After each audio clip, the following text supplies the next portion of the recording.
Дипломската работа ми е радио и телевизиска емисија за деца. Мојата инспирација пред се беа децата, бидејќи во моментот пред се има многу малку едукативни содржини во медиумите и од секогаш предизвик ми е да работам нешто што едноставно го нема и тоа ме прави среќна. Решив на еден поинаков начин да ја изработам мојата дипломска работа со цел да ми послужи тоа и понатаму. Со оваа дипломска работа научив пред се како треба да си изработам своја емисија за било која тема, како оди работата со сценарио и сите припреми. Целата подготовка беше од моја страна, но пред се имав голема помош од целиот универзитет, како и од мојот ментор Кирил Барбареев. Постојат многу сегменти во дипломската работа и се планира да остане како едукативен проект, но се уште не се конкретизирани работите.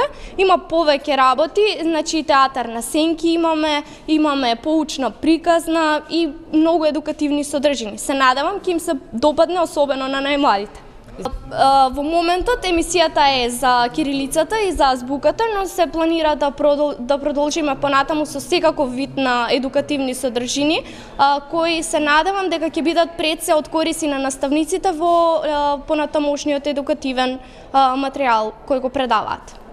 Вака ја работев околу 9 месеци, но пред се со паузи, бидејќи целата припрема беше моја, сценографија, театар, значи сите работи кои можат да се видат на емисијата се изработени од моја страна со помош на мои другари и пријатели. Имав помош со дечињата од Вера Циривири Трена, како и девојчето Мија ми помогна во цртежот. Цртежот е изработен на бесконечно царство од тоа девојче, но соработував и со многу други луѓе. Моите другарки ми помогнаа во изработката, како и моите родители на театарот, на сенките. Едноставно имав голема помош. Планирам да продолжам и на мастер студии. По дипломирањето сакам да се занимавам пред се со едукативни содржини, бидејќи тоа сметам дека недостасува во медиумите, а е нешто неопходно. Пред се можам да кажам дека слободно многу се разликува од концептот на бушава азбука. Пред се едукативни содржини, значи може да бидат и на платформа на интернет, не се знае, се уште не е конкретизирано, може да одат и на телевизии, наменети се и за радио. Пред се целта ми е да бидат едукативни содржините.